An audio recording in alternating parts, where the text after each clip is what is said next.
তো আমি আপনাদের একটা দেখিয়ে দিচ্ছি এর ভিতরটা আসলে কতটা মজার হয়েছে আর কতটা ফুলা ফুলা হয়েছে দেখেন।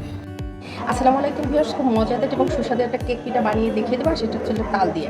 আমি এখানে হাফ পরিমাণে লিকুইড দুধ নিয়েছি আর এখানে নিয়েছি আমি শুকনো ইস্ট প্রায় 1 টেবিল চামচের একটু কম। আমি এখন ইস্ট আর দুধটা দিয়ে খুব সুন্দর করে গুলিয়ে এক সাইডে রেখে দিচ্ছি। এটাকে এক সাইডে রেখে দিচ্ছি, দেখেন কত সুন্দর গোলানো হয়ে গেছে। তো পিঠা তৈরি করার জন্য আমি এখানে চাউলের গুঁড়া নিয়েছি 1.5 কাপ পরিমাণে।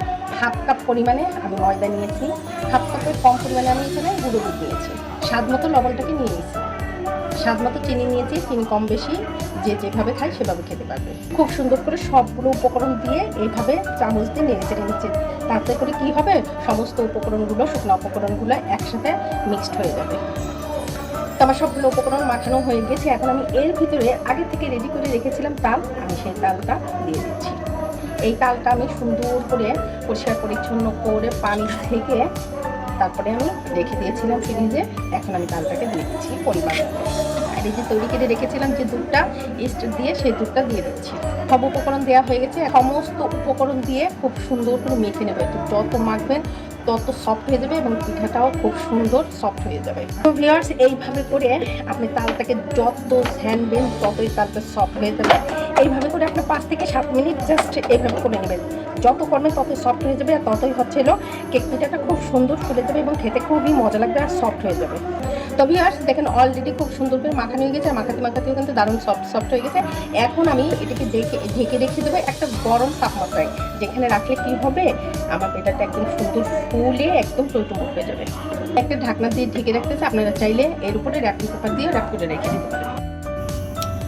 তো ভিউয়ার্স দেখেন, আমি 4 ঘন্টা পরে ফিরে এসেছি আর আমার বেটারটা দেখেন কতটা সুন্দর আর স্মুথ হয়ে গেছে দেখেন, আর কতটা ফ্লাপ হয়ে একটা ভাব এসে গেছে। এখন আমি এর ভিতরে দিয়ে দিচ্ছি একটা নর্মাল তাপমাত্রার ডিম, দিচ্ছি নারকেল। এই ডিম নারকেল দিয়ে খুব সুন্দর করে আমি আর একটু বেটারটাকে একদম সুন্দর করে একদম বিট করে নিচ্ছি। এমনভাবে বিট করতে হবে হাত দিয়ে, যাতে করে সমস্ত বেটারের মধ্যে নারকেল এবং ডিমটা খুব সুন্দর করে মিলিয়ে যায়। তো ভিউয়ার্স অলরেডি দেখেন ডিম আর নারকেল দিয়ে সুন্দর করে মিশিয়ে নিলাম। এখন আমি চুলায় চলে যাচ্ছি এই পিঠা কেকটাকে তৈরি করার জন্য। তো ভিউয়ার্স, আমি একটা পাত্রের ভিতরে দেখেন পানিটা নিয়েছি, পানিটা অলরেডি ফোটাতে দিয়েছি আর এর ভিতরে একটা স্ট্যান্ড নিয়েছি। তার ভিতরে আমি একটা প্যান বসিয়ে দিচ্ছি, যে প্যানটায় আমি মূলত কেক পিঠাটাকে তৈরি করে নেব।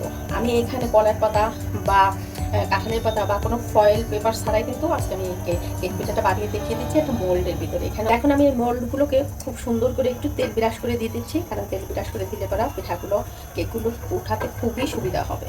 তো ভিউয়ার্স, এই যে আমি একটা চামচ নিয়েছি আর চামচ দিয়ে খুব সুন্দর করে তালের বেটারটাকে আমি এই মোল্ডের ভিতরে সুন্দর করে করে দিয়ে দিচ্ছি।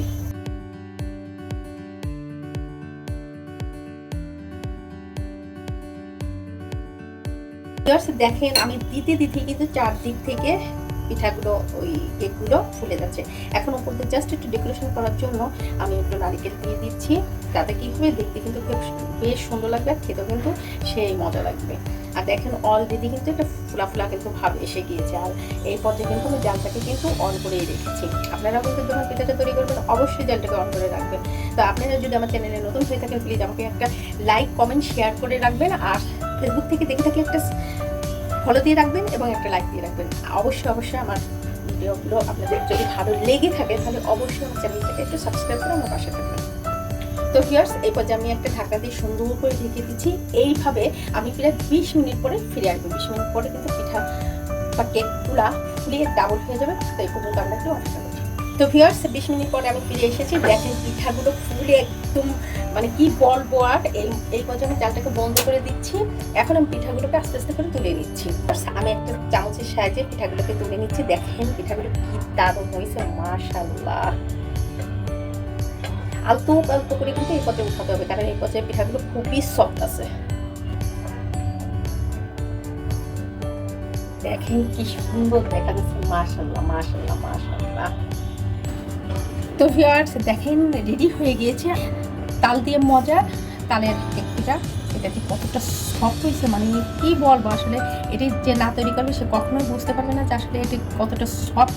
আর কি বলবো, আপনারা বাসায় একবার ট্রাই করে দেখেন আসলেই কতটা সত্য কি মিথ্যা। তো আমি আপনাদের একটা দেখিয়ে দিচ্ছি এর ভিতরটা আসলে কতটা মজার হয়েছে আর কতটা ফুলা হয়েছে দেখেন।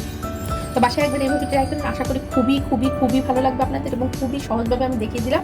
কোনো ফয়েল পেপার, কলার পাতা বা কাঁঠালের পাতার কোনো প্রয়োজন নাই, জাস্ট এইভাবে করে এভাবে সিদ্ধ করে নেবেন, তাহলেই তৈরি হয়ে যাবে তাল দিয়ে মজার তালের পিঠা কেক। তো এই পর্যন্ত সবাই ভালো থাকবেন, সুস্থ থাকবেন, আল্লাহ হাফেজ।